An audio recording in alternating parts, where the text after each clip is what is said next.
Hey guys, welcome to SheKnowsArsenal. My name is Jessica. I'm your host. You can follow me on Twitter let me get it up. Just in case you guys don't follow me yet, you can follow me at Jacinio Tweets and at SheKnowsArsenal. Welcome. Let me let people know that we are live right now. Get in the chat box and let me know how you're feeling on this Friday afternoon, evening, whatever it is for you. Right now, for me, it's still Friday morning, but I'm sure for a lot of you, it's later on in the day.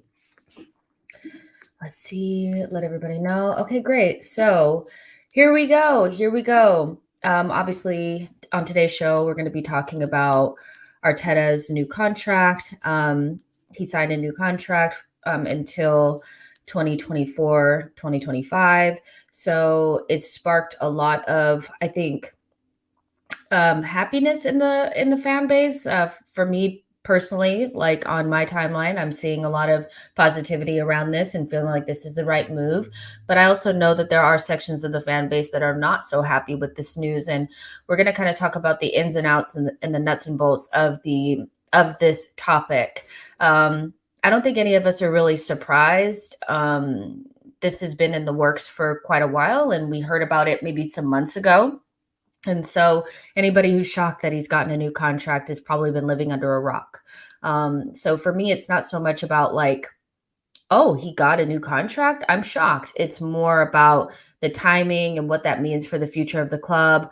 What are the expectations moving forward? And there's just been a lot of interesting quotes that I'm going to pull on this evening/afternoon that we'll talk about. And I'll obviously want to get your guys' thoughts and feelings on this. So make sure you are active in the chat box and you're letting me know how you feel. Let's see what you guys are saying. Stokesby, you're first. Max says Arteta can afford a haircut now. Rita says this club is a joke. Why is that, Rita? Stokesby says trust the process. Let's see. Blaze says, hi, Jess. How you doing? I'm good. How are you doing? It's Friday, so it's time for the weekend. I'm excited to watch Arsenal play on Sunday. So yeah, I have really nothing to complain about right now. I'm doing well. Again, this news is not something that's going to, it's not something that's surprising to me. So it's just interesting to see how other people feel and listen to some of the quotes. And I think that's what's more important about what this means for the future of the club. Okay, give me a second. You guys.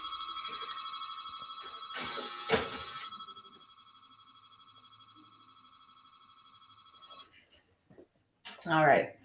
Anyways, Sifo says, my friend cannot stand Arteta and he's fuming. I'm glad personally, as far as I'm concerned, he's passed every test so far. So I think that's kind of where we're at. Like it's a mixed bag. I mean, some people are really excited, some people are not. So, and I think everybody's kind of feelings are justified and valid because, like, let's be real, like Arteta's time at Arsenal has not been straightforward. It hasn't been just all, roses and butterflies and rainbows and all of that. There's been a lot of high highs, or not really a lot of high highs, but there's been some highs and a lot and quite a bit low lows as well. So I'm not surprised that there's some division there in the fan base, and it's just going to be like that unless Arteta can win some silverware at a consistent basis. I do think that if he makes top four, some people will soften, but the timing of it ahead of a really kind of important last couple of games, I think, is what some people are kind of questioning there. So let's go ahead and get started. Arteta talked about how this is Arsenal is where he wants to be. And I don't think there's, any Arsenal fans that are feeling like he wants to be somewhere else. I think there is value in having a manager that is just as committed to the club and project as the club is.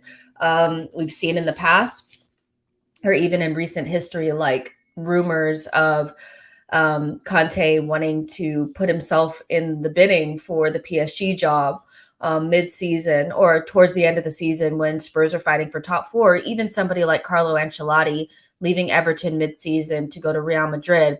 I think there is value with a manager, if you're committed to them being just as committed to you, so that you can have stability in the club. So I don't think anybody is too surprised that Arteta feels like this is where he wants to be, and I do think that that's important.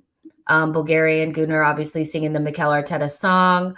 Um, let's see. Funky Bunky says if they're going to give him a new contract, this is the right time to do it.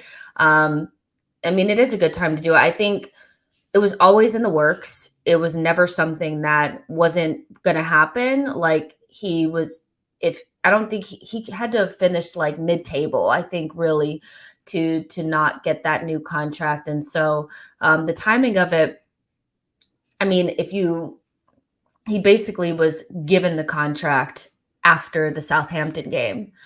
So after the third loss in a row, and he signed it sometime in that point. So we don't know. There may have been that might have been a reason why we had an upturn in form. You never really know.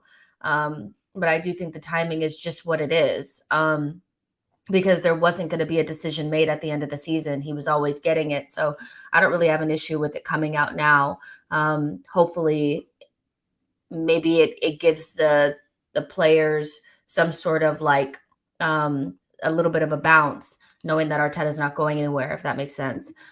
Billy says it's our history to make an unpopular, controversial decision. Hired Wenger instead of Cruyff, replaced Anelka with Henry, hired Arteta instead of an experienced manager. That's fair. It's a part of our history. Zero Slice says, hey, the new contract isn't a surprise, but the timing of the announcement is. Even though getting into Europe is the target, I'd still wait to the end of the season to announce it. Why is that? Why is the announcement making it why is the timing of the announcement such a big deal? I mean, is it because of like past scars, or feeling like it could disrupt the dressing room? What's your feelings on that? Butterpants says, to be fair, Arteta has done a decent job getting Arsenal back into the top four. To me, 3 years is a bit long, though. I mean, we haven't quite secured top four yet, but I hear what you're saying. We're in the mix, and but it has taken longer than I think some fans have wanted. And I think my thoughts on this, and I've said this several times on the channel, is that I do think that the reason why it's taken so long is because they have made some mistakes. Originally, when Arteta came in, we weren't Project Youth. That's a new thing.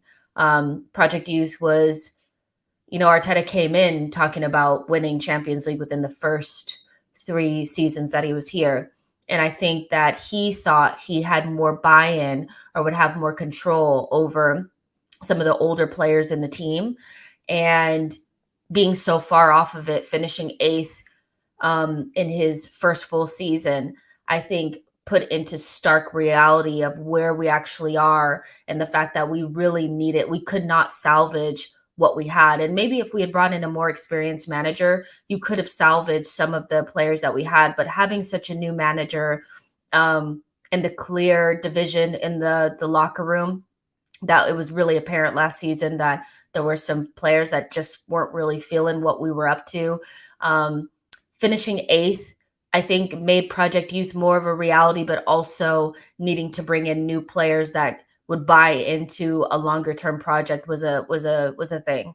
And so I didn't see Project Youth that first year. I really think we thought we could get close to the top 4, and finishing outside of Europe made it so obvious that, and really our only option was to go Project Youth, because you can't recruit the top level players outside of Europe. We're at Arsenal, we're at that point. So Project Youth is kind of a new thing. It wasn't the project that we sought after when Arteta first came in. So we kind of lost a year and a half under Arteta. This is kind of a new project, which is Project Youth, that started this past summer. That's what it is. And they probably did think it would take maybe 2-3 seasons to start challenging for top 4 with this particular group. But with some of the other teams not being as good and us being able to put together some really good form, we're closer to it than they thought originally. So that's just the reality for me, is that Project Youth is this season. Before that, we just kind of we really didn't do very well, I think, in terms of what they expected. I don't think they expected to have this much issues with Ozil, with the older players, not being able to sustain any level of form, Willian coming in and being a complete flop. They didn't really expect any of that. So that's where the ahead of schedule kind of comes from, in my opinion. I'm kind of okay with it now. Like, I do think that it's taken a little bit longer than we probably expected, but now I just think it's okay, and I'm willing to put all that stuff behind me really at this point, because we're in a new thing now. So Arteta saying that this is where he wants to be. One of the interesting quotes that I saw that came out was around Edu. He was kind of speaking to Football Daily, and he was saying it's important to show everyone where we want to be as a club. And he spoke about how, moving into the summer window, players want to know who the manager is going to be. Players want to know that we're committed to the manager that they're going to be playing under. And I think that is important for players to know that there's stability at a club. They don't want to go somewhere where they're constantly changing managers. So I thought that was a really interesting point. And I also pulled like Arteta's quotes about when did he tell the players? And he said they found out this morning. Some of them have been asking me for months because they have questions around their individual futures because they read some news as well. And that is not something I want to be talking about. So you can imagine that might be Bukayo Saka, that might be Gabriel, players that we know of that we're looking to give new contracts to, might be asking questions about where Arteta is going to be. And if you think about just a couple of weeks ago, there were rumors out there in the universe, I don't know where they came from, around Tite coming in and becoming the manager next season. So this is important for us to retain some of our best players, is to make sure that they understand that Arteta is going to be there and we're committed to him. He says, I want zero distraction about that this afternoon. This afternoon, that's done. It's clear for the future. And now let's focus on Leeds. So again, that stability, that lack of distraction, that can be important for the back end of the season. Just everybody can focus on the goal at hand. Nobody has to worry about Arteta being sacked at the end of the season. We're just kind of moving forward. And I think also securing Europe in some form alleviate some of that pressure as well, because top four was definitely not the goal for this past season. It just, this particular season, you could tell it wasn't. And even Vinay said during the fans forum that they feel like they're ahead of schedule. Now, that may not be ahead of schedule for what they originally wanted to do with Arteta when Arteta first came in, but for Project Youth that started this past summer, when we got rid of a lot of players and we brought in young, hungry, high upside players, yeah, we probably are ahead of schedule in terms of what they expected. Let's see, there's also, I had to like print out my notes, guys. It's just so much easier for me. But also Arteta was speaking about how does this affect our summer plans.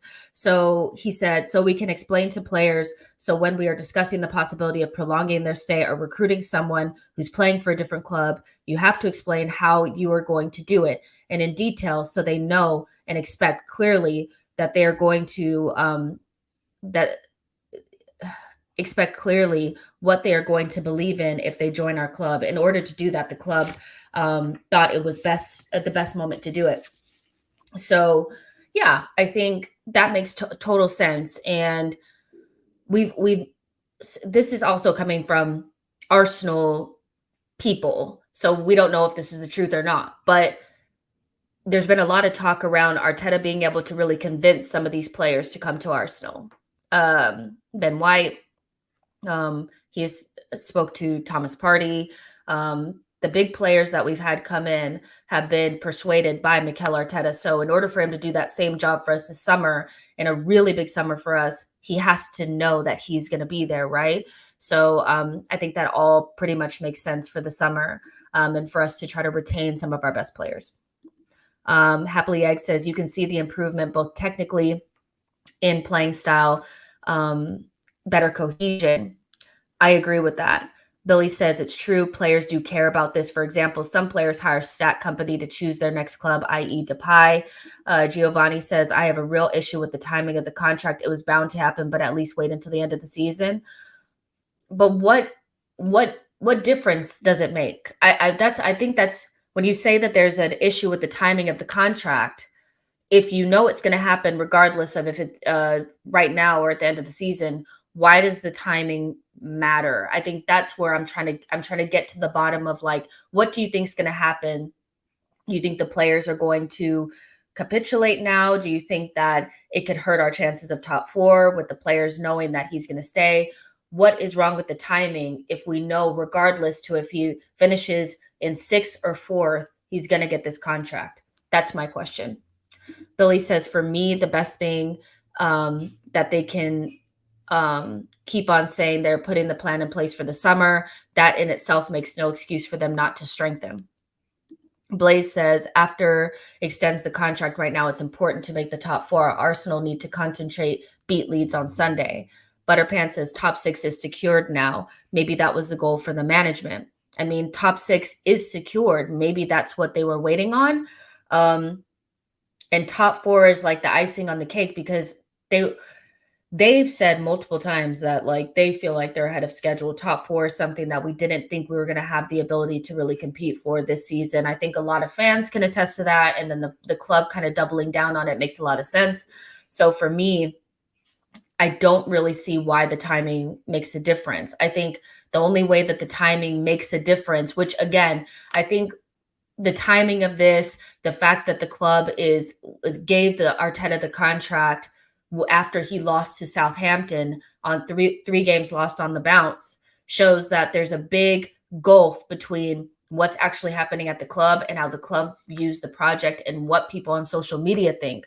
So if the timing of the contract is problematic for you because you feel like, oh, if we lose against Leeds, it's going to be thrown back in our face, that's pretty much the only reason why I can see that the timing is problematic. But that has nothing to do with the club. That has more to do with how we feel and how rivals banter us because, like, of this type of thing. Kind of like Arsenal's 1000th game and then turning around and losing to Chelsea. That doesn't mean that our Arsenal's time at Arsenal was a failure. It just was the timing didn't align and we bottled it. You know what I mean? So I think it's something that, like, it doesn't really make sense to me, like, why the timing makes a difference. And that's why I keep asking, what does the timing, what does it matter at this point?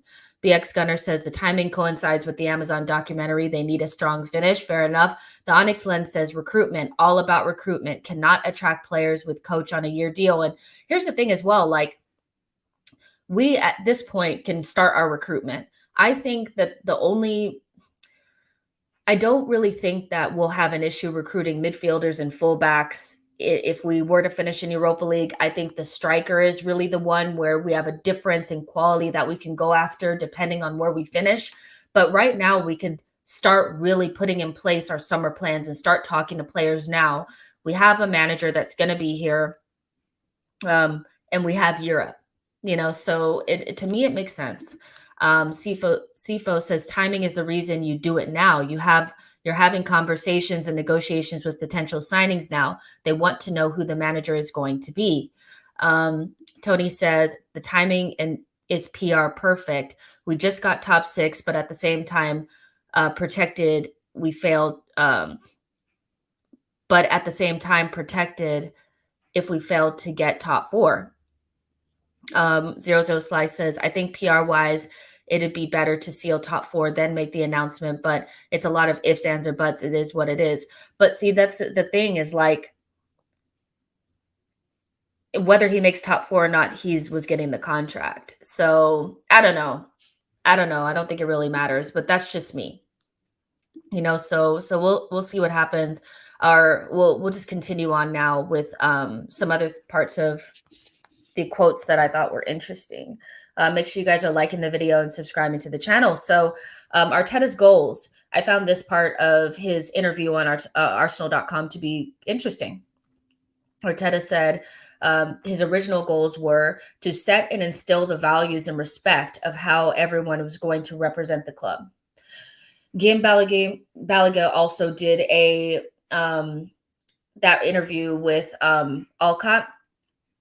And he said Arteta knows what he wants and won't stop until he has people at the club that think like him, staff and players. So that's kind of aligned with everything that we've seen with Arteta, that a lot of what he's spoken about hasn't even really been about the football. It's been about the feeling, the unity, the respect at the club. He also said that his second goal was a clear identity, who we are, how we're going to play, and how we're going to do it. So I wanted to ask you guys, has Arteta achieved those goals? Has he achieved, in your opinion, the feeling around the club for you, does it represent the values and the respect of the club of like Arsenal stature? Do you feel a difference there in terms of how the players and the staff are respecting the values of the club? And is that projecting to you as the fan? And do we have a clear identity of who we are as a team, how we're going to play, and how we're going to go about doing it? I wanted to ask you guys if you feel like those things have been achieved by Arteta. Let me just find my next little bit. Cool. Let me know in the chat box. Let's see. Blaze says, Jess, I think some fans said timing to extend the contract. It's wrong, maybe because of the fans still doubt that Arteta will make top four and want to sack Arteta. But see that, okay, what we want to happen and what the club is doing, again, like that's the thing, is like there's a reality of the club and then there's what the fans want. And he wasn't going to go anywhere this season. They clearly thought that this was a rebuilding year, because I think it was a shock to the system of Edu, Vinay, and Arteta that they were not able to secure even any semblance of Europe with the team that we had last season. They brought in Willian, they brought in Thomas Partey, they brought in Gabriel, and they had Aubameyang, Lacazette, Xhaka, David Luiz. They had a strong team. Tierney, Bellerin, a strong team, I think, in their mind, strong enough to at least qualify for Europe. Not being able to qualify for Europe and having to rely upon kids at the back end of last season to just salvage some sort of anything to give us any sort of respect, I think was a wake-up call for them and a real disappointment to not have any sort of Europe. So they start over with these kids. And so even though the fans are counting the 2.5 years and they're saying, I don't care what happened, we should be, regardless of what happened, no context whatsoever, we should be finishing in the top four. They started over with new plans and new expectations based on the new reality of where we were at the end of this past transfer window. So I think even though fans want him sacked after top four, they were never going to sack him because they feel like they're ahead of schedule. That's the reality.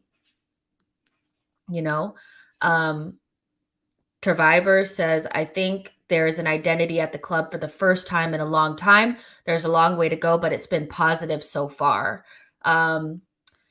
Giovanni says, if the oil Habibi's going to still back Man City, I hope we can provide Arteta with a war chest, the one Wenger was promised and didn't get.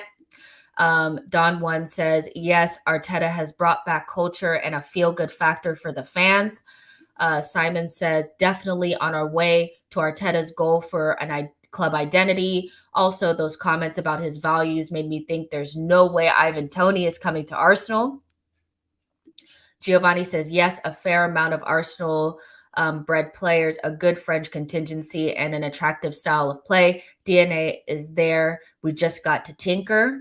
So most people are feeling like he has achieved those goals. Style of play. Who are we? What is our identity? Bringing that feel-good factor back to the fans. And one thing that he did speak about was that connection and getting the Cronkies closer to the club.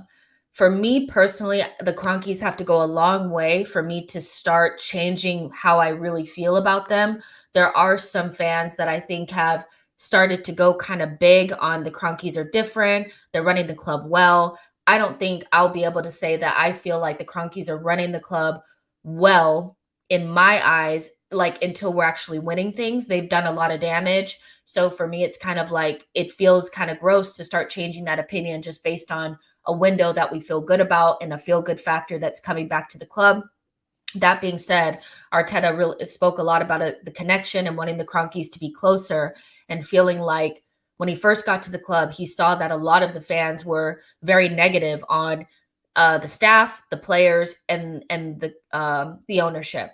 And he said that until we the fans were speaking about the club in a positive way, they weren't going to go anywhere.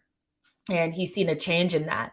And I feel closer to the club now than I have in the last 5 years. The last 5 years for me has been a very negative time in my love for the club. I've always loved the club, but I didn't particularly like the team, didn't particularly like the manager, felt very down on everything. So I do feel closer now, and it's about feeling like people actually give a shit now, which I feel like Arteta does care. The players do care at face value. The Cronkies, or at least Josh, seems to care a little bit more. So I do feel closer, but he did speak about that. So do you guys feel closer to the club now, or do you still feel like there's a long way to go in that regard?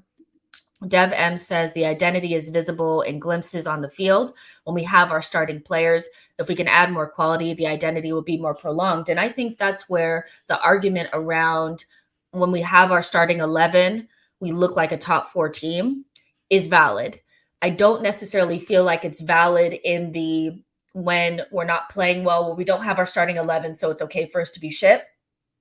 I don't really agree with that, because I think the value of a manager is how he can still get results when he doesn't have his best 11 or he's not in the best spot.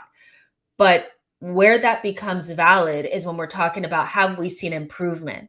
And I do think that there is almost like a desperation to prove that we haven't seen improvement.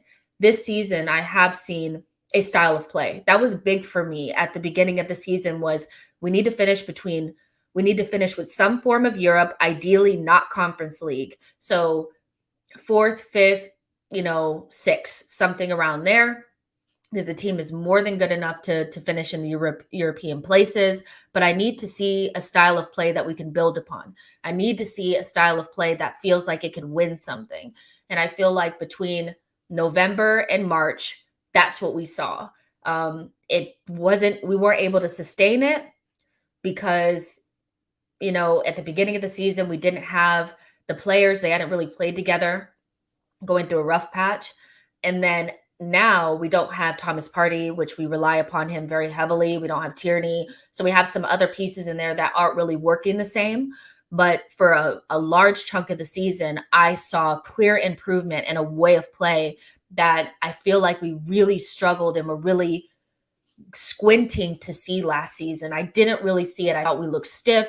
I thought we looked rigid. I thought, how on earth are we ever going to score goals? And we went through a period of time where this season, I felt like if we had a striker, this thing would be popping. Like, we really had it.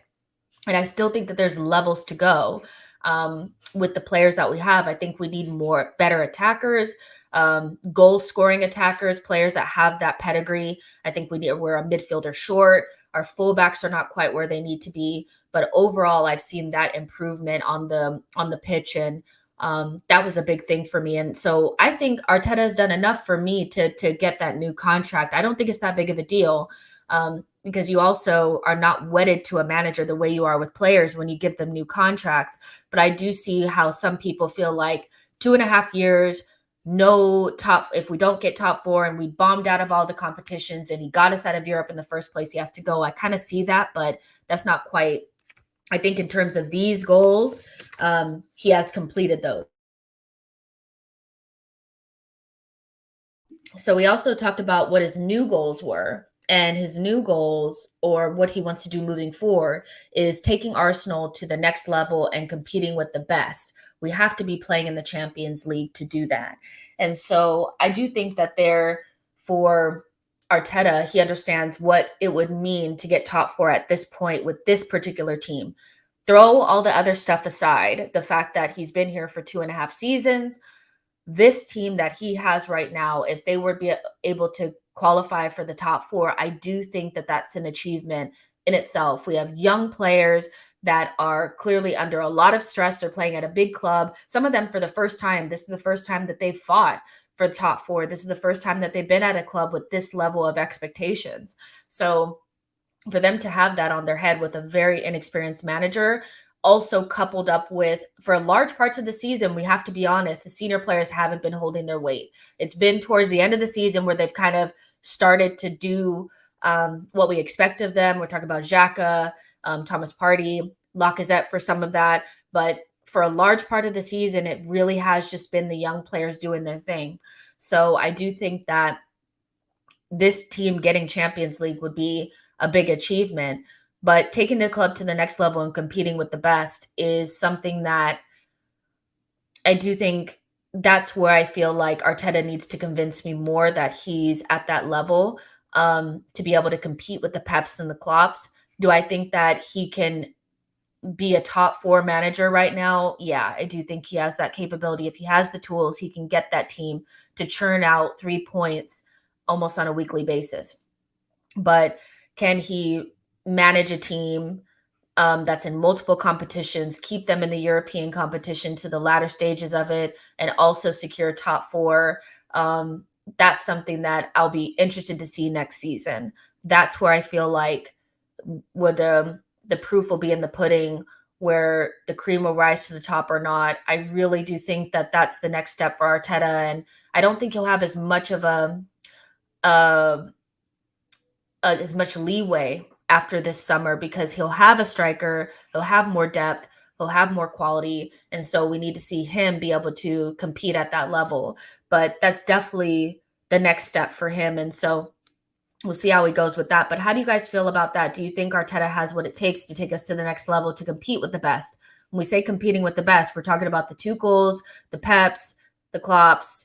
You know, if you're in European competition, it's going to be being able to dispatch managers like Emery in those types of competitions. You know, does he have that in his locker?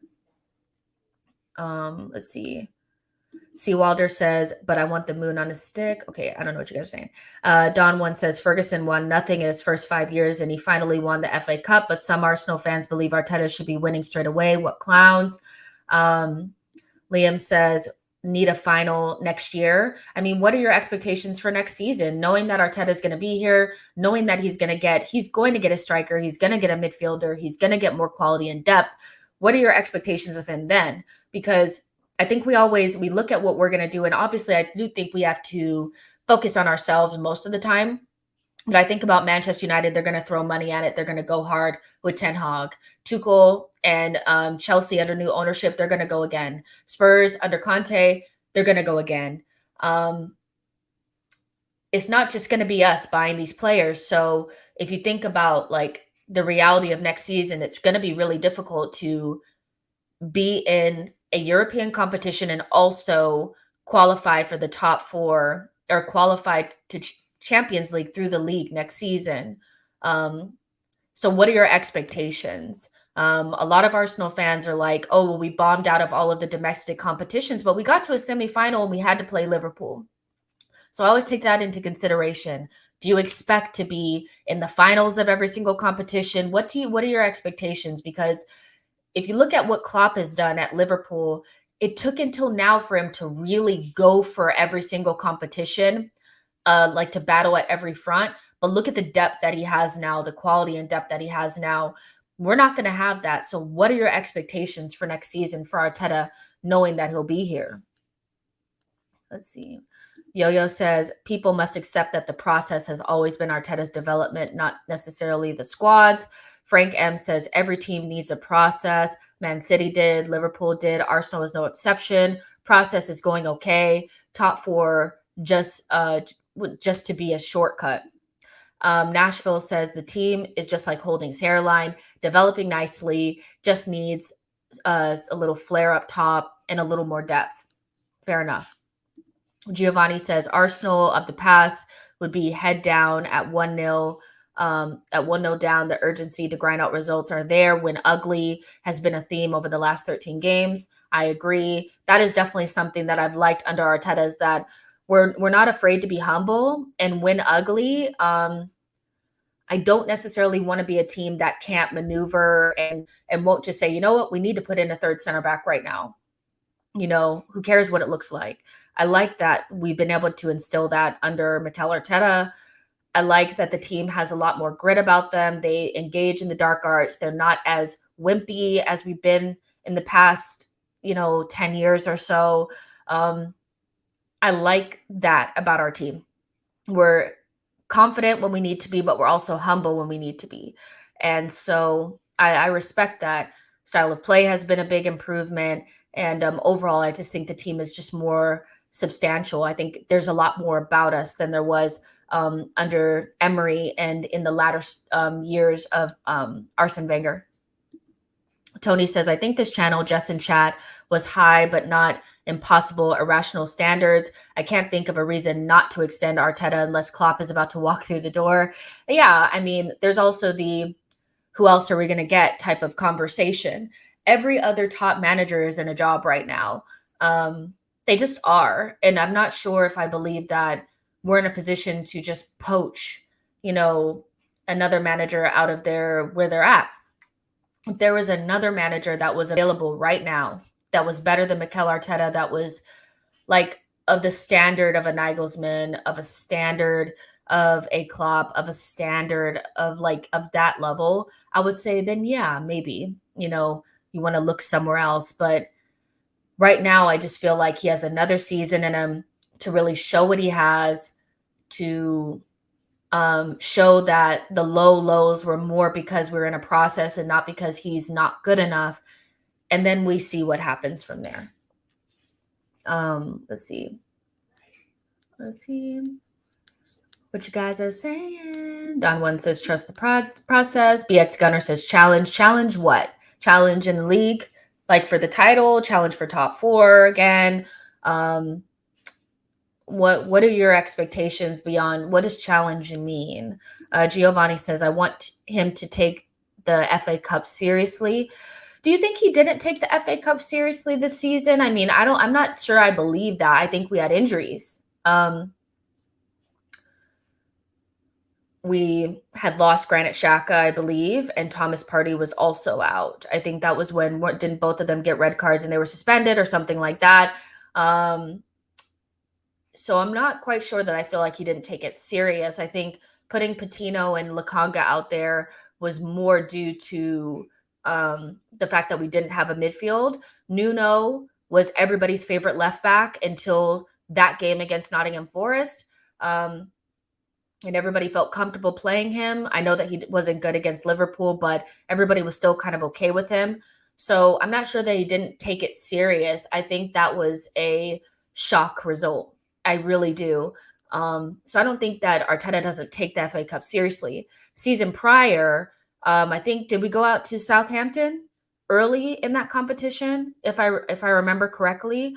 And I think that was one of those where he rotated the squad. It had I think Nketiah played. I'm trying to think back. I think Pepe played.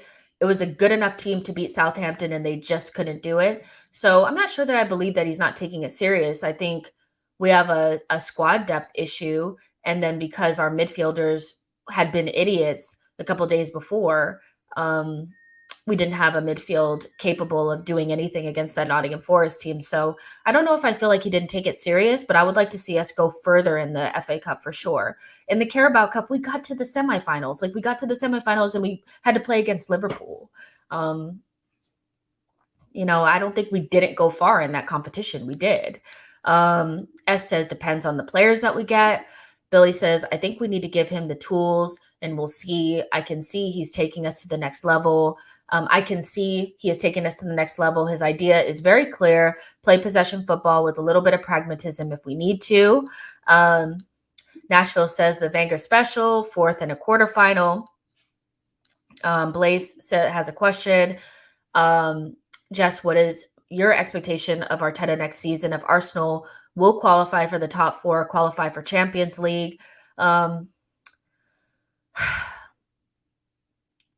For me, because I know he's going to get a striker, and I know he's going to get a midfielder at the very least.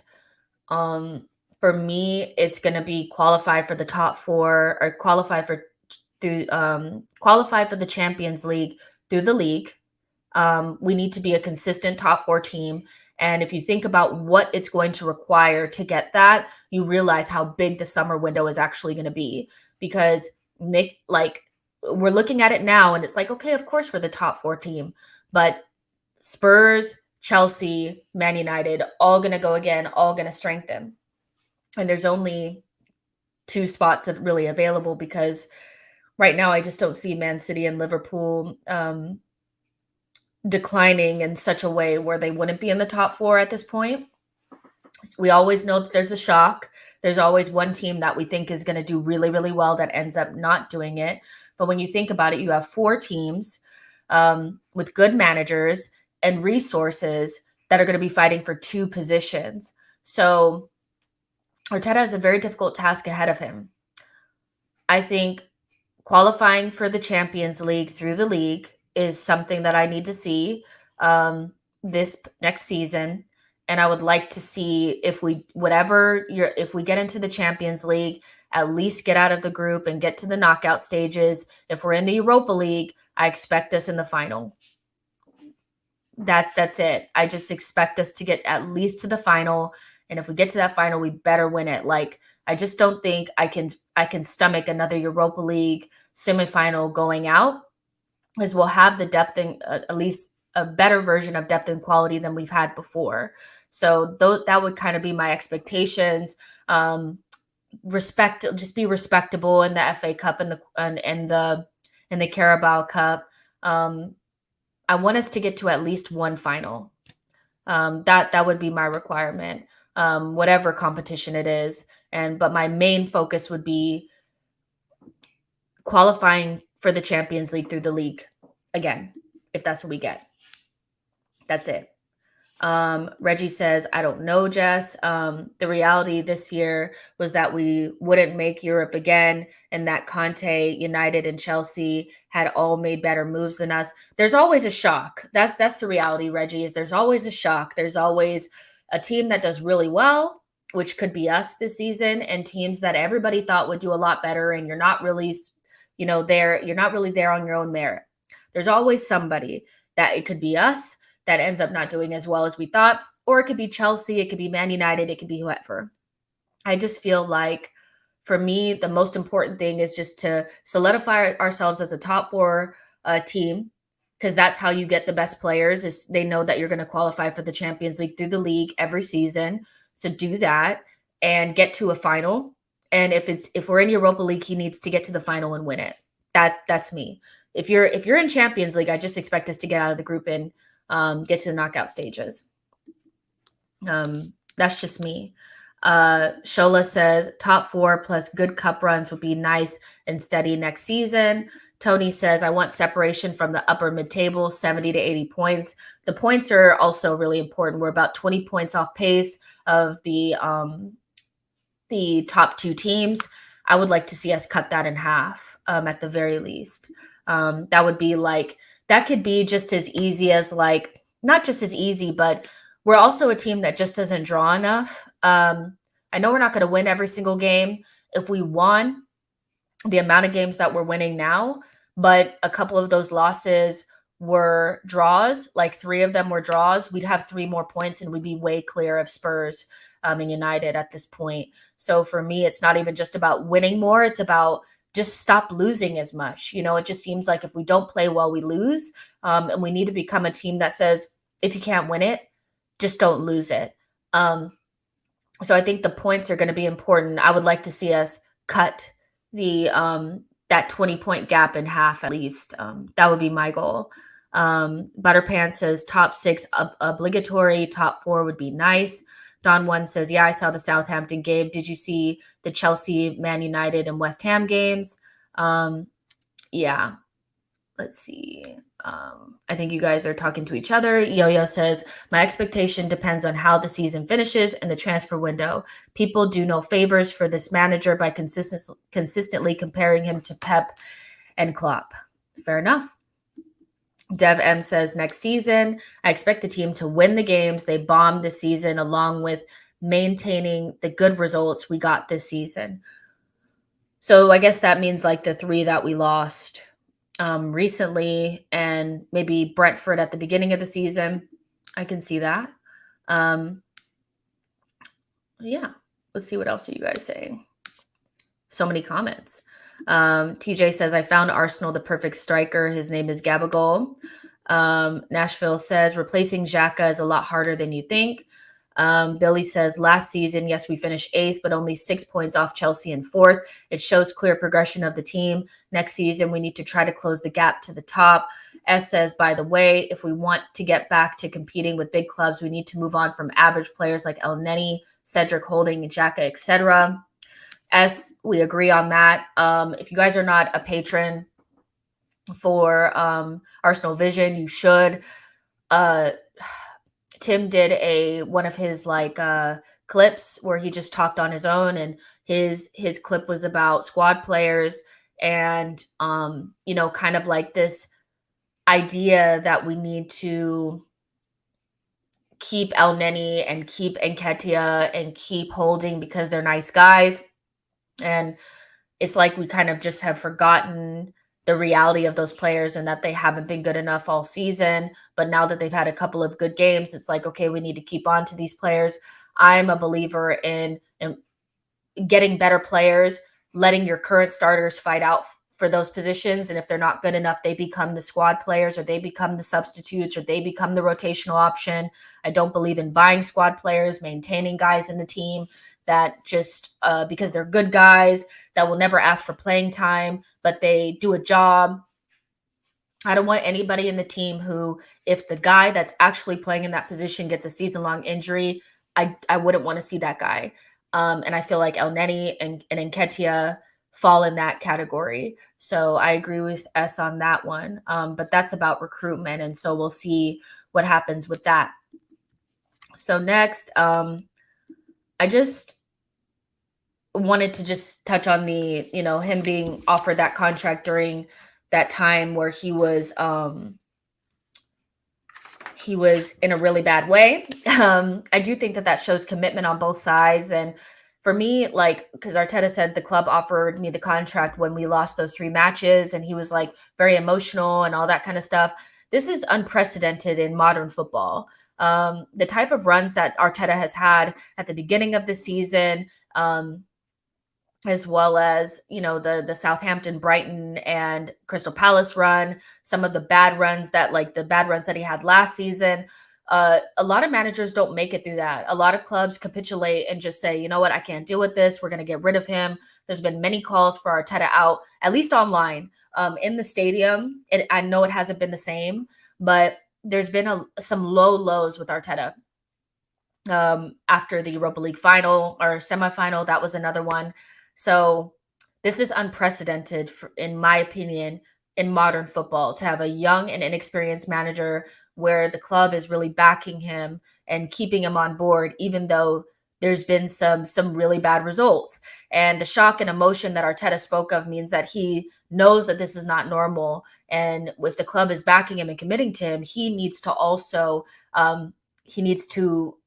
meet that and meet the expectations of the club for the long term. So my question to you guys is, will this unwavering faith in Mikel Arteta lead to success, or is it just a matter of giving him more time and riding out the difficult periods and bumps in the road, or does the club need to take those bumps in the road as a sign of Arteta's limitations? He's had some really low lows during his time. So that's kind of my question. And I'm more at putting it out there to you guys. I have an opinion on this, but I want to know what you guys think, because it's hard to put this out here, especially when it feels like the majority of the fan base is really excited about this.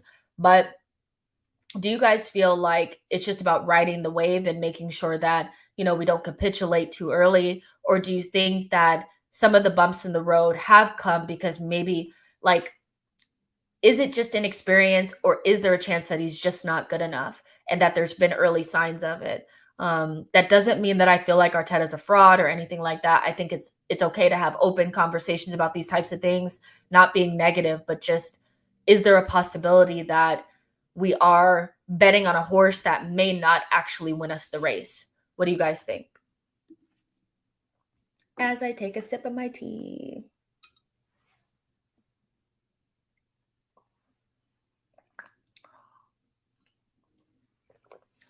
It's like cold now. It's terrible. Okay, let's see what you guys are saying. Yes, Tony. Once we finish with this, we'll do a little bit of a Leeds preview for sure. No worries. Vesta says, I just hope that Arteta board, the Arsenal board, are setting targets because I am from next season, anything less than 75 points, losing 10 or more games, winning less than 20, all things he could be sacked for. I'm sure they have some sort of standards for Arteta. They may not be the same as the fans, but there's something there in place, I'm sure. BX Gunner says Arteta personally should have left out the crying part. Fair enough. Don One says Arteta learns quick. Nashville Gunner says American owners, it's fair to hate on them for a lot, but they understand a rebuild. Yo-Yo says it's been made clear a while ago that Arteta is insanely privileged due to his relationship with Josh. I hope the club does ultimately benefit from him using us as a stepping stone. Uncomfortable conversations there with Yo-Yo. He does have a very close relationship with Josh, and I have found it to be, for me, problematic in creating checks and balances. I do think there needs to be somebody that's close, that's a bigger voice in the room than Arteta in between him and Josh, because Arteta, like, I'm not saying Josh is an idiot, but when you're enamored with somebody, you have the one, like when you really like somebody, you tend to want to believe the best in them and you give them more chances than you maybe should. Like if you get hindsight, you're like, oh yeah, that was a red flag, or maybe I should have, been a little bit stronger here. And so having Arteta being a manager, but being so inexperienced and there being no sort of like CV or reference point to be like, okay, well, he's done it before, so I can trust it. Having him being so close to the guy with the money and the guy making the decisions, and what it feels like is he has more power in the situation than Adu.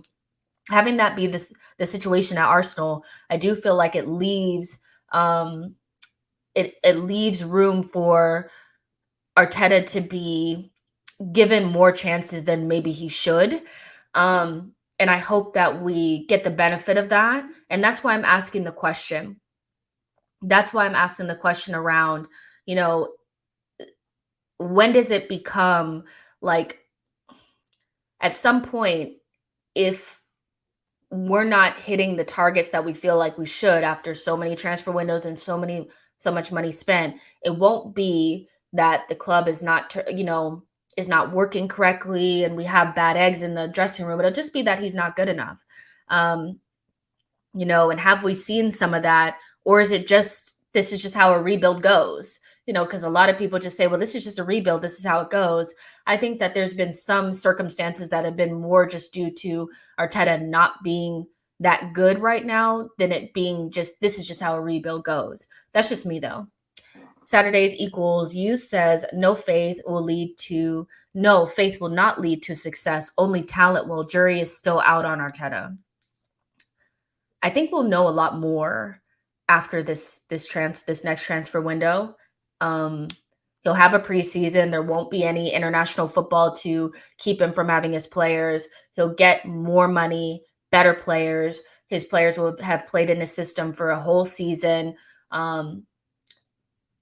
It will become more apparent whether or not it's inexperience and he is this generational talent, or if he's just not good enough. We'll find out soon. BX Gunner says, I only feel it benefits our summer business. Don One says, we have inexperienced players. We will have blips. Liam says, inexperience of the players as well. Fair enough. Happily Egg says, evidence says Arteta is doing a good job. He is young. He is still learning. He has made a couple of glaring mistakes. He has, but all managers make mistakes. So I'm not saying that like he shouldn't make any mistakes. I am just saying that I think we're more in the, like, there's no doubt in my mind that Arteta is a good coach, but we need a world-class manager at Arsenal. So can he become a world-class manager, which is not just about coaching, it's about managing the personalities, taking the club with you, carrying the club on your back, that kind of stuff. That's where I feel like there's a gap. But I do think that he's a good coach. There's no doubt in my mind that he's excellent on the training ground. Survivor says, I think some of the bumps in the road are just down to squad depth. With a better squad, it will be interesting to see what Arteta can do. Yeah, I think most managers do better with more quality, but I do understand what you're saying. He does need a better squad. I personally think people overrated the shit out of that last crop of players that we had. Mustafi's, all of them. Never thought they were good enough. Never thought we had a top four level squad. Didn't think we had enough quality and depth. I really think we overrated that group.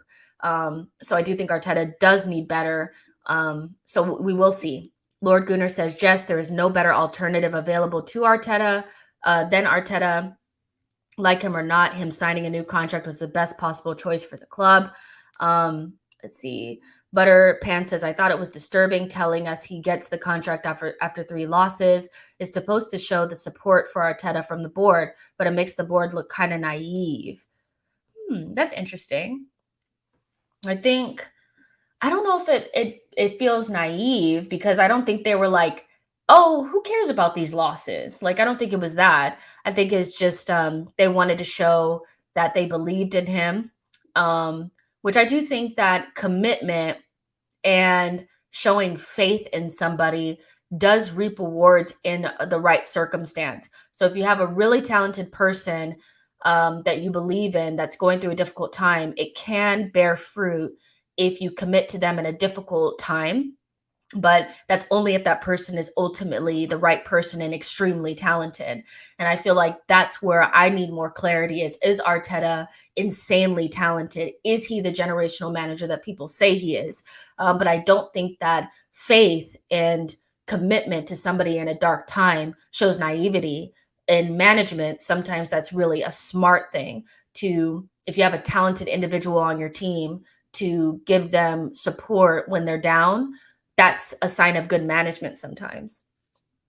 But again, the person has to be talented and really good at their job. S says, I've never been Arteta out, and the reason being is I don't believe any top managers could do much better with the players that we have. Yo-Yo says, pressure makes diamonds. What matters most is that Arteta actualizes his potential before the players do, and at this club, not elsewhere. That's very well said, Yo-Yo. ZFB says, do not worry, folks. If we back Arteta in the summer, then Arteta will rise above Conte. Arteta is a top manager. We'll see that next season. We all need is backing. I'm the type of person that, even though I have my doubts about Arteta, that doesn't mean that I don't want him to succeed. I would much prefer, after putting all this time and effort into Arteta, for him to be the person that we all expect him to be or want him to be. But I'm also not wedded to him as well. Like, if there's a better option for Arsenal, I'd prefer that.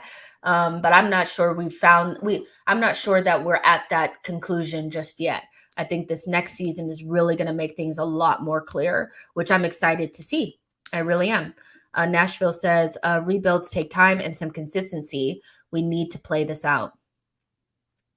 Fair enough. S says, I think he has the potential to be. Colin says PR has some serious Kool-Aid consumers. BX Gunner says Arteta came from Barca Academy and has played under a host of great managers. He has the pedigree. Saturday Equals You says, I agree. We didn't have the top 4 level squad until recently, maybe not even until next season. Yeah, I never rated that team. Like, I'm really, really sorry, but I thought I would just watch them and be like, I know nobody thinks this is good. We had a world-class striker for 2 years in Aubameyang, and some decent players, and then some really bad players. And then it didn't help that the mentality was rotten as well. So, yeah, I'm glad to see those guys kind of go and us to move on. I still don't think that I feel like if we get top 4, it's because of our own merit and we deserve it. But do I feel like if we have this team multiple seasons that we get top 4 every single time? No, we're still so many players short of that to be like a secure top 4 team. So it'll be interesting to see what happens. But ultimately, I feel like this is a good thing for recruitment. It's a good thing for continuity and commitment and having no distractions until the end of the season. Hopefully we don't turn around and show our asses against Leeds, because that won't be cute on socials. But overall, I think this is a good thing. I'm not too like freaked out about Arteta getting a new contract. And if you know anything about the Cronkies, they love a young manager that comes from an elite coaching tree. That's what they like. So, like Sean McVay, who's the coach of the Rams, came from an elite coaching tree. So he's like coached under really high level coaches. And so they wanted to get him and let him develop with the team for a longer period of time. Apparently, like, I think what is so attractive, what is so attractive about Arteta to the Cronkies is that they feel like he's come off an elite coaching tree by working under Pep Guardiola, playing under Arsene Wenger, being a part of La Masia, and also being a player at Arsenal. You can tell that they really value people that know Arsenal. I feel like they overvalue people that have played at Arsenal. To be honest, I don't think that necessarily means that you're getting best in class, but I respect that that's what they like. We'll see if Arteta is some sort of, Pep 2.0 type, like not in terms of like the way that we play and stuff like that, but if he can replicate that level of success, we'll see. We'll see what happens. Ishmael says, I still feel like Graham Potter would be a perfect fit for us. I think he's going to be an elite manager in the future. Just needs a chance at a big club. I mean, I don't know. I feel like he's getting a lot out of what he has. I feel like it's criminal of them not to have bought him a striker at this point, but he's doing it at Brighton.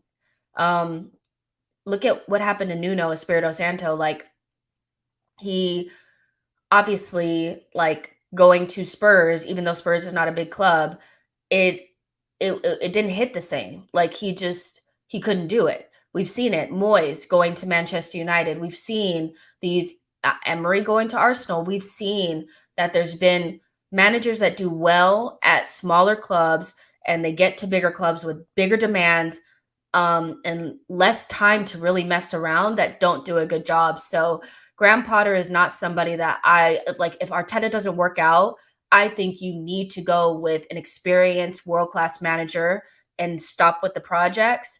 But I mean, I would like to see Graham Potter at a bigger club and see what happens. But do I think that he could get results and have us playing nice football? Yeah.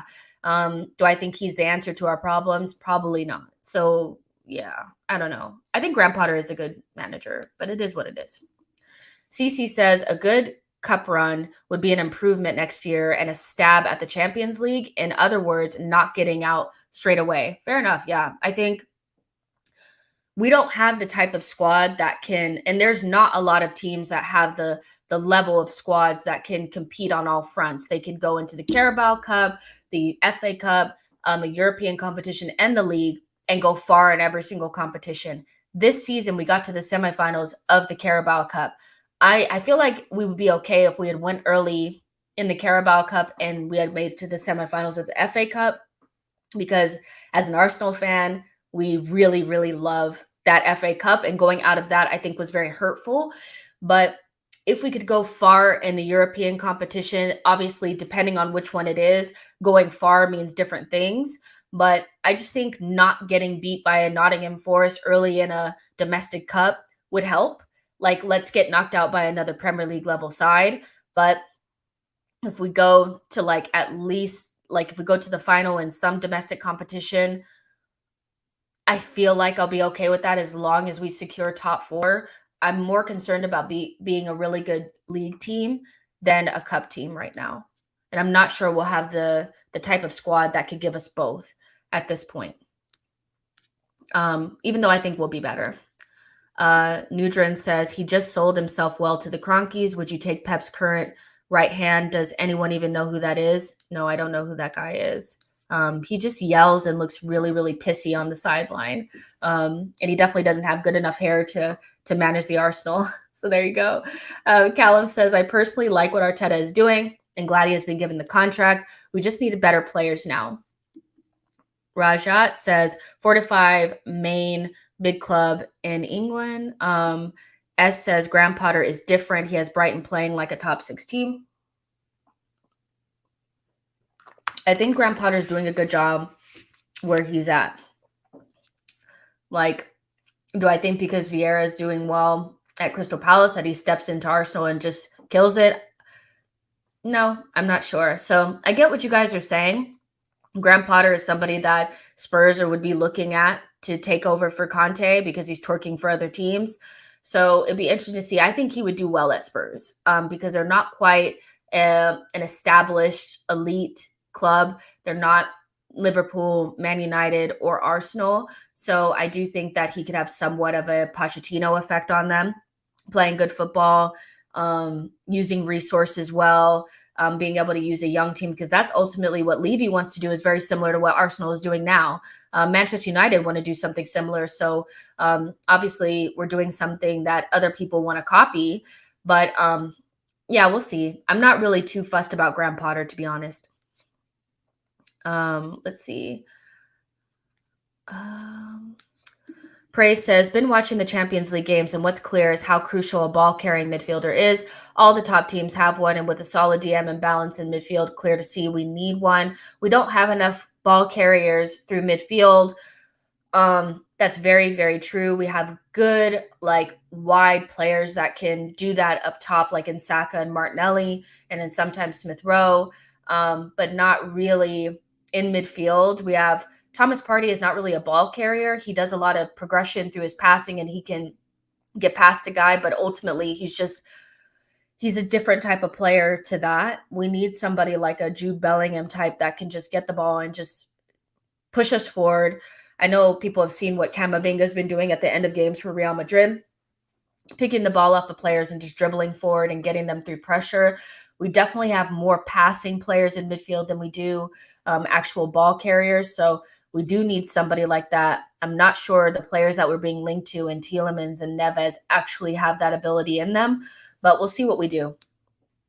We'll see what we do. But that being said, let's go ahead and move into a little bit of an Arsenal Leeds preview. Make sure you like the video, subscribe to the channel. There are about 115 of you guys in here. Cool beans. Happy to see you guys here on a Friday. So Leeds, that's a big game for us, but every single game is a big game now. I feel like we've been saying that since January. Every game is a big game, right? But this one, because this can be such a turning point in the season, obviously, because Tottenham is playing Liverpool away from home at Anfield. And I have to say that I feel like I am more nervous that Liverpool are going to bottle it against Spurs than I am about us versus Leeds, because even though Leeds are playing better and they've had some good results, I still feel like with the injuries that they have and us being at home, I do think that we'll win the game. Not comfortably, but we'll be fine. There's just something about I think Liverpool and Spurs, like when Spurs played Liverpool earlier on in the season at the Toilet Bowl, I do think that there was a lot made of what Spurs did. But if you looked at the midfield that they had, I think it was like Milner, Keita, or Minamino, one of them, and a kid. I forget what his name is, but they had not really the midfield that they have now. They didn't have Fabinho, Thiago, and one of Henderson or Keita. They will have that. I think the only player that they have missing is Fabinho for the match against Spurs. So they should have a full strength side, and Liverpool are on the edge of history right now. So they should be very motivated at home at Anfield to beat Spurs. And I don't think Spurs have the same motivation as Liverpool do to win this game. Spurs did not play well against Leicester, in my opinion. I think they have, of course, players that can get them out of dodge, but if they play anything like the way that they played against Leicester, against Liverpool, they will falter. And so I think this could go, I could see if you told me that Liverpool lost to Spurs, I wouldn't be like, oh my God, that's impossible, because we know what Spurs have and we know that what they're good at. They're very good at playing against a team that dominates possession and then hitting them on the break. They outperform their XG like I've never seen, and they have players of the world-class variety at the tippy top of the pitch. So they're really bad at the back. That's one thing to take into consideration, is that I don't think that they've solved their defensive issues. I think that they have very, very shaky fullbacks, and that is definitely something that Spurs could take, that Liverpool could take advantage of. But equally, I look at somebody like Trent Alexander-Arnold, and I'm like, if they don't put Henderson in midfield, how are they going to stop Son? So I don't think it's going to be a Liverpool blowout. I don't think Liverpool are going to beat them up 4 or 5-0. I do think it's going to be close.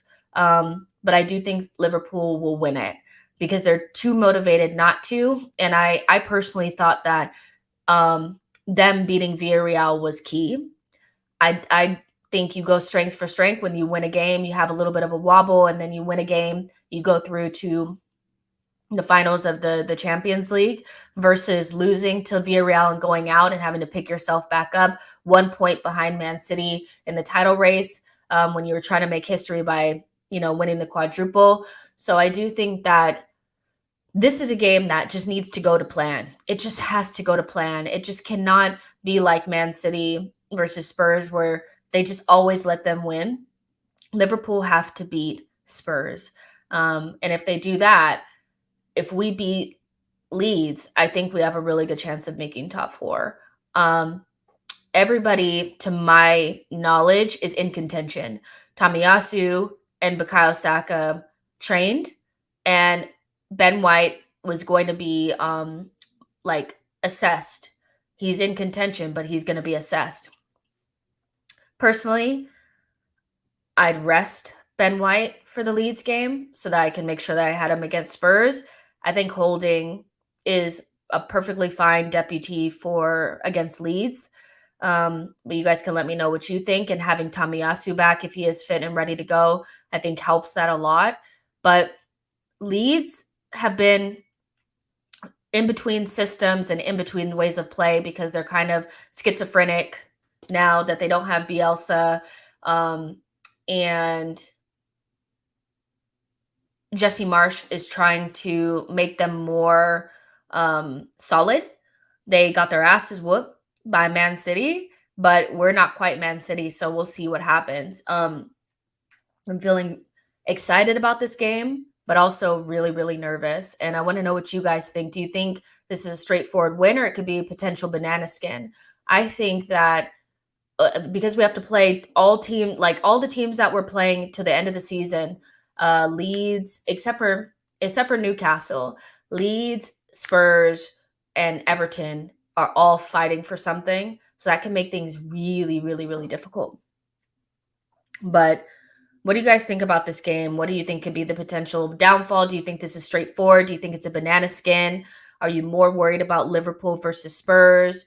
Would you rest Ben White? What do you guys think? Because I just feel like we need to have our best team against Spurs. And if Ben White's not 100%, I don't really want him playing against Leeds at home. I still think we have a good enough chance to beat them with Holding back there, but we'll see. Allison says, I agree. I would rest White for the Leeds game. And that's only for me if he's not like 100% ready to go. Wasn't it like a hamstring or something? So you need to be really careful with those. Don One says, I think Holding will play. Ben White needs another week to recover. BX says, I let Holding keep his spot. Ismail says, the Leeds game is honestly going to tell us what we are. Leeds are scrapping. If you think top four battle is a lot of pressure, relegation battles are a lot worse. I think that's a really good point.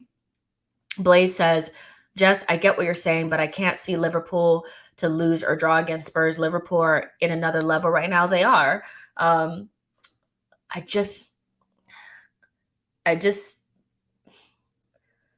do expect Liverpool to win, but if Spurs got something out of it, I just feel like, fuck, Let's see. Happily Egg says, Leeds will be a lot tighter at the back than they were. They will be less adventurous. I still think you should win 2-0. Fair enough. Yeah, it definitely won't be about like how we played against Leeds the first time around at their place, because one, they were in a injury crisis, and we just battered them because they were in a really bad way. They were playing kids and all of that. So it will be different. But I do still feel like they are weak at the back because they don't have good individual defenders. They have guys back there that are known for calamitous errors. And I don't think Calvin Phillips is 100% at the moment. They still are kind of searching for something up top. So I do think we have a really good chance of beating them, like you said, maybe 2-0 or something like that. But Leeds, yeah, they're going to be tighter. Reggie says, I want Arteta to field the sharpest players that are 100% and demand 110% effort. Fair. ZFB says, we'll win the Leeds game. The team is running on passion and drive right now. We'll make a plan. Let's see. Liam, that's exactly what I was coming up to right now was Martinelli or Smith Rowe. I think at this point, that's really the only conversation to be had. I don't think we're going to see anything different in this game than we saw in the last one. Tomiyasu, if he's fit, he'll play. Holding probably will play. Gabriel will play. Nuno Tavares will play. Xhaka and Elneny in midfield. Odegaard as well. Saka, Nketiah. I do not see Lacazette coming back into the side, but I think Martinelli really struggled against West Ham. And I don't think that we're getting the goals that we should be getting from him. That being said, he worked really, really hard against West Ham. The entire team did, but I thought that he worked very, very hard. I think there's an issue with him and Tavares on that left-hand side because they're quite similar. They're very direct players that want to run into space, and you don't really have a connector on that side. You don't really have somebody that can play almost like a midfielder and connect and play wall passes with Tavares. So, because Tavares and Martinelli both want to receive the ball.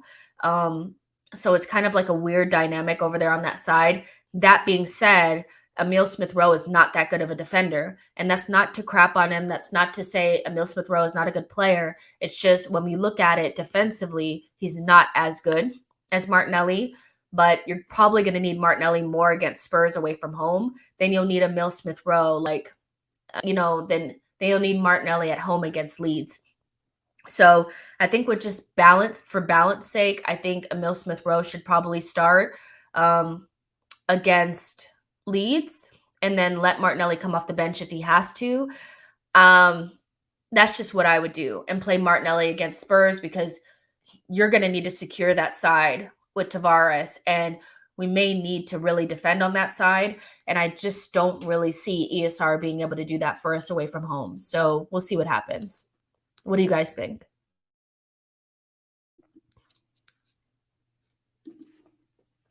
Don One says Stuart Dallas is injured, out for the Arsenal game.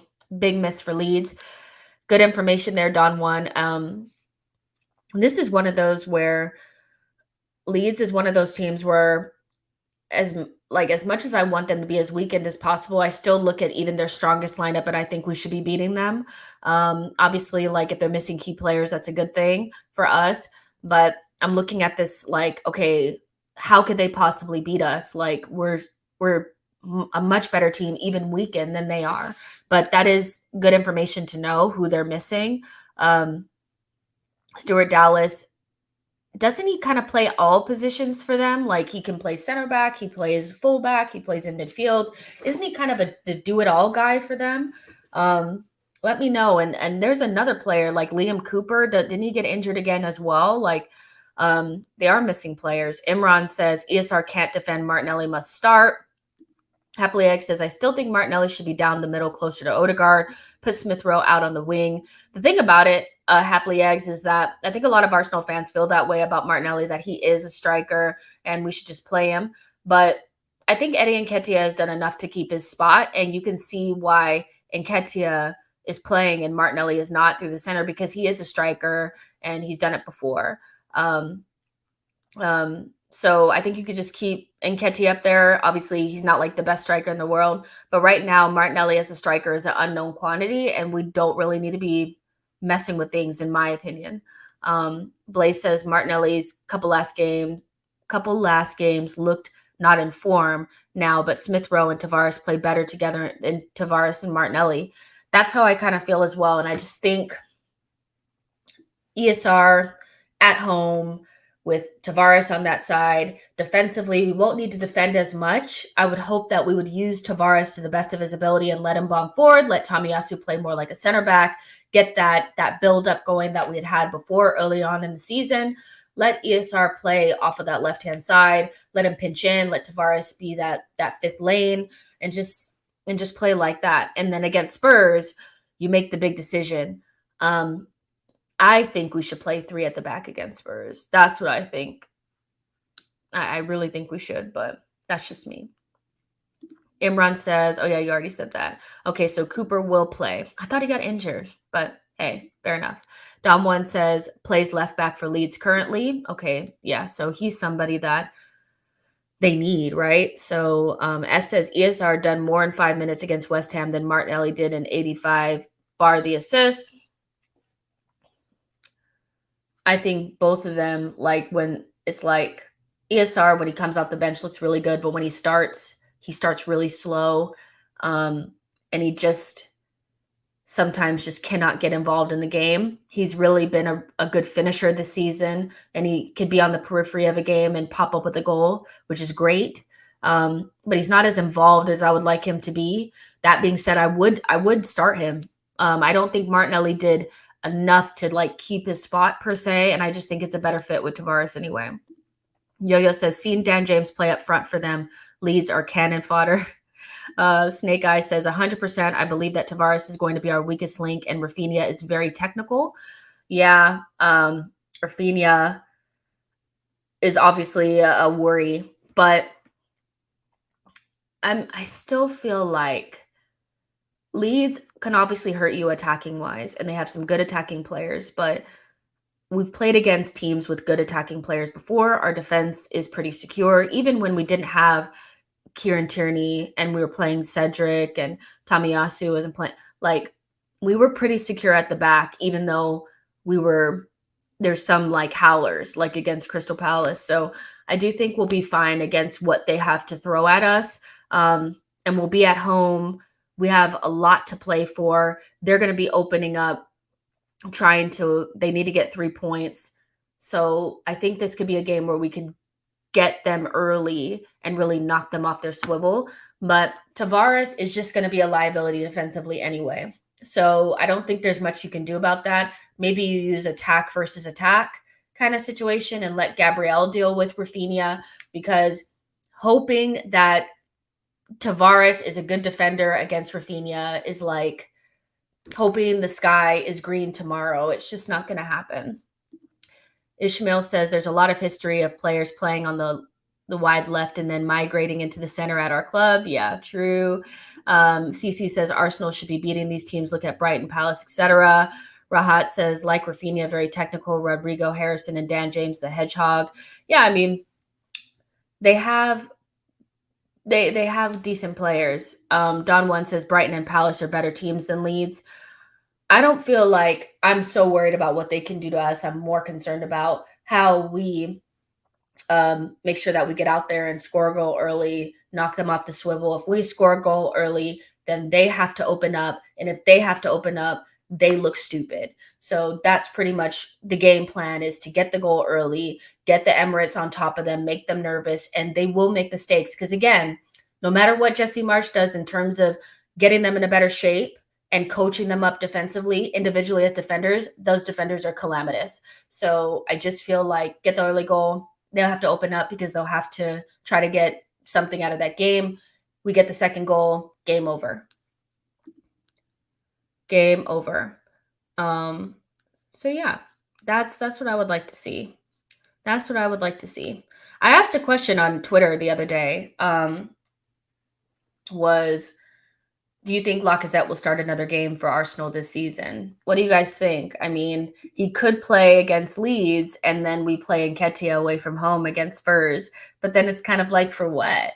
Like, for what? Like, Lacazette, something has happened there, I think. Like, I know that, like, I'm always reading into things, but that's my job, is to read into things, right? Like, I just feel like something happened. I don't think that interview went over very well. Maybe it's something to do with the contract. Maybe Lacazette did, just stop playing as hard because he wasn't getting the contract that he felt like he deserved. And so we had to sit him out. But the way that he's just fallen off a cliff, and he's just like, not even, it's like at Arsenal, if you don't, you could really fall into the abyss and never come back. And that's where it looks like Lacazette is. It's Eddie's place to lose. It's wild. Lacazette is not going to play anymore, I don't think. Kiro says, nah. CC says, if you want to draw, then play Lacazette. S says, nope. The one thing I can say about Nketiah is he makes himself a nuisance. And over the last couple of games when Lacazette played, it was like a day out, like a nice day at the beach for defenders against Lacazette. So I like that about Nketiah. S says, Eddie took his place. That's it. Nothing more to it. Happily Egg says, I think Arteta just realized he needs more movement up front. Liam says, if top 4 is secured, we'll play him in the last game of the season. Saul says, believe me, Gooners and Goonerettes, our team will win the Premier League, Carabao Cup, FA Cup, Community Shield, UEFA Champions League, UEFA Europa League, Super Cup. Hey, I hope so. Yo-Yo says, Laka loves bagging versus Spuds. Could see him coming off the bench against them. He does like to score against them. So hopefully, if we need a goal, hopefully we won't need a goal, but if we do and he comes off the bench and scores, great. Don One says Xhaka needs to marshal Nuno through the game like he did against United. Yeah, and Nuno is what he is. He's not going to be a good defender. There's no way to fix it. So you have to kind of let him do what he does best. Don't expect him to play the Tierney role, but also bolster him with Xhaka and Gabriel. And Gabriel has looked exposed, obviously, since Nuno's been there. But at some point, they just need to work together and just get through the games, because we're right at the end now. We're right at the end now, and we just have to kind of crawl over the line now. It just is what it is with Nuno. I wouldn't change it. I know people wanted to see Cedric at left back and all this other crap. I wouldn't do none of that. I wouldn't do none of that. The one thing I will say is that against Spurs, I think I would play 3 at the back and let Nuno play as a wing back 1v1 right against Emerson, because that would be something I would be interested in seeing. But also making sure that you have enough defenders back there to marshal Harry Kane and Son and just play a little bit more pragmatic away from home against Spurs, because you might just need a draw. But that's just me. But obviously hoping for a win, like Survivor against Leeds. It will be your second time ever at the Emirates. That's amazing. I hope you enjoy yourself. Please be loud out there and support the boys. So what is your score predictions for Arsenal versus Leeds, you guys? What do you guys think is going to happen? Ishmael says the main problem with Laka is he has lost a lot of speed. Not that he was ever that fast, but he could get a yard of space. A yard to get a shot away. He's lost that, and so he can't score. Fair enough. I think the best thing about that has been that now nobody wants to see Lacazette stay. I know I had kind of gotten wrapped up in the whole, well, maybe Lacazette for a year wouldn't be too bad. Nah, I needed to see him fully fall off a cliff. Saul says Arsenal 2, Leeds 0. Reggie says Arsenal 3, Leeds 1. CC says 1-1. Liam says 2-0 to the Arsenal. Lynn says, would you play Tommy at left back as he can play there and Cedric at right back and drop Nuno for the Spurs game? No, I would play 3 at the back. I know Arteta is not going to do it, but I would play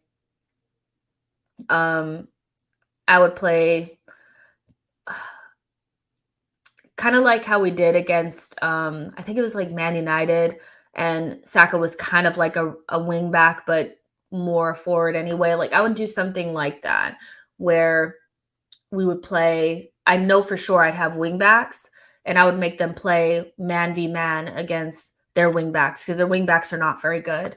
But I would play like Tomiyasu. No, I'm sorry. I wouldn't. I would play Tomiyasu, Ben White, and Gabriel as the center backs. and our wing backs would be like Saka or like Saka and Nuno. And then I would play like Martinelli, ESR, and Nketiah or something like that, or something like that, or Odegaard, Nketiah, and Martinelli, something like that, and then the two in the midfield. That's what I would do. I'd match them up. Blaze says Arsenal 2, Leeds 1. Lionite says narrow win 1-0, one serious injury conceded. Damn, I hope not. Kiro says 3-0 to the Arsenal. Tarviver says 3-0 to the Arsenal. Yo-Yo says Son plays off the left. Why are people worried about Nuno versus Spurs? He's the only guy on that side who carries the ball other than Saka. Saul says Saka and Nketiah likes me so much in the strike. Okay. So yeah, basically like in this game, we just need to get the early goal and then get them to open up and then score another one, get 2 goals early in the first half and just end it. If we play our game, we'll do it. We played against more difficult teams than this. I don't think they'll sit off of us. Leeds don't have the ability to sit in a low block and really defend like that. They don't have the discipline. They haven't been under Jesse Marsch long enough. And I don't think Jesse Marsch can coach them from Bielsa's wide open to Simeone's block. Like, that's just not going to happen. They'll be somewhere in between. But as long as we come out there and we do our thing, I expect us to win the game. I'm going to go with 2-1 to the Arsenal. I do think we'll give up a goal, but I think it'll be too little too late. It's just a short little preview because I really just wanted to talk about the contract.